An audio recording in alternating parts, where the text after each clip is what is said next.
ಮಂಗಳೂರಿನ ಪ್ರತಿಷ್ಠಿತ ಆಸ್ಪತ್ರೆಗಳಲ್ಲಿ ಒಂದಾದ ಕೆಎಂಸಿ ಲೈಫ್ಸಾನ್ ಆಸ್ಪತ್ರೆ ನೇತೃತ್ವದಲ್ಲಿ ರಸ್ತೆ ಸುರಕ್ಷಾ ಜಾಗೃತಿ ದಿನಾಚರಣೆ ಹಮ್ಮಿಕೊಳ್ಳಲಾಗಿತ್ತು.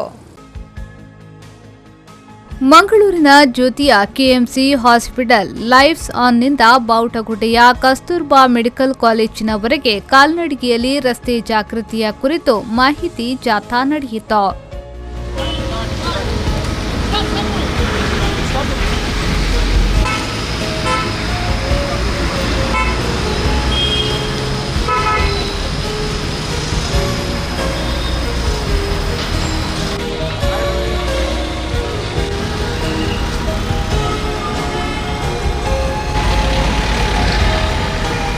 ಈ ವೇಳೆ ಕಸ್ತೂರ್ಬಾ ಮೆಡಿಕಲ್ ಕಾಲೇಜಿನ dean doctor M Venkataraya Prabhu ಅವರು ಮಾತನಾಡಿ, ನಮ್ಮ ದೇಶದಲ್ಲಿ ರಸ್ತೆ ಸುರಕ್ಷತೆಯ ನಿಯಮಗಳನ್ನು ಪಾಲನೆ ಮಾಡದೇ ಇರುವುದರಿಂದ ಸಾಕಷ್ಟು ಸಂಖ್ಯೆಯಲ್ಲಿ ಅನಾಹುತಗಳು ಸಂಭವಿಸುತ್ತವೆ.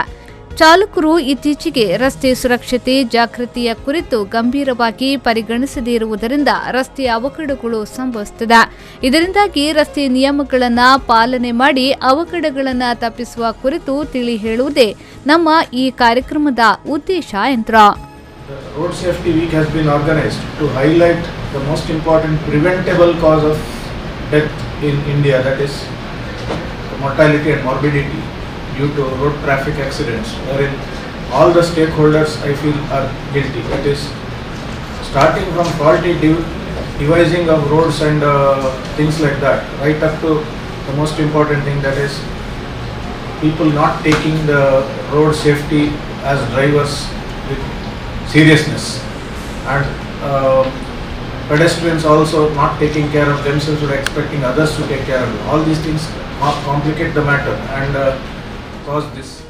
ನಂತರ ನಿಟ್ಟಿಯ professor chancellor doctor Shantaram Shetty ಮಾತನಾಡಿ, ಇತ್ತೀಚೆಗೆ ಸಮಾಜದ ಯುವ ಜನರೇ ಅಪಾಯಕ್ಕೆ ತುತ್ತಾಗುತ್ತಿದ್ದಾರೆ. ಹಾಗಾಗಿ ಅಪಘಾತವನ್ನ ತಡೆಯುವುದು ಪ್ರತಿಯೊಬ್ಬರ ಜವಾಬ್ದಾರಿ ಎಂದರು. Indian Orthopedic Association 6 years ago came up with this slogan, not only about road safety on this particular week as the prevention of all aspects of bone joint diseases, including accidents. So the Kannada Orthopedic Society with the KMC and the different departments have taken it on their stride to bring out this walkathon on road safety awareness week. As Dr. Prabhu rightly said, it is everybody's responsibility that we prevent accidents. Apart from all other aspects is the drunken driving. Every night a patient comes to our hospital, invariably he is drunk. So I have put this fact to the police officials and to the general public, and that if we can prevent a drunken driving, not only all other aspects which has been so very nicely illustrated in this pamphlet, if after this walkathon if we can prevent one accident, Bangalore is forefront in healthcare.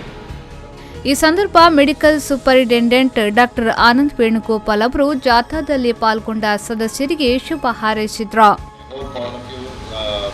Participate in an orderly manner and go up to the college where you will be welcomed by our team. So once again have a safe walk and I think it will be in order that we continue with the program. Thank you.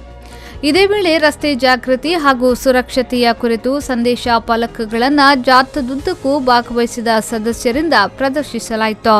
ಈ ಸಂದರ್ಭ ಕಾರ್ಯಕ್ರಮದಲ್ಲಿ ಪ್ರಾದೇಶಿಕ COO Sagheer Siddiq, ಕೇಂದ್ರ orthopaedic ಸೊಸೈಟಿಯ doctor ಜೇಪಕ್ ಚಾಕ್ಲೋ ಮತ್ತಿತರರು ಉಪಸ್ಥಿತರಿದ್ದರು.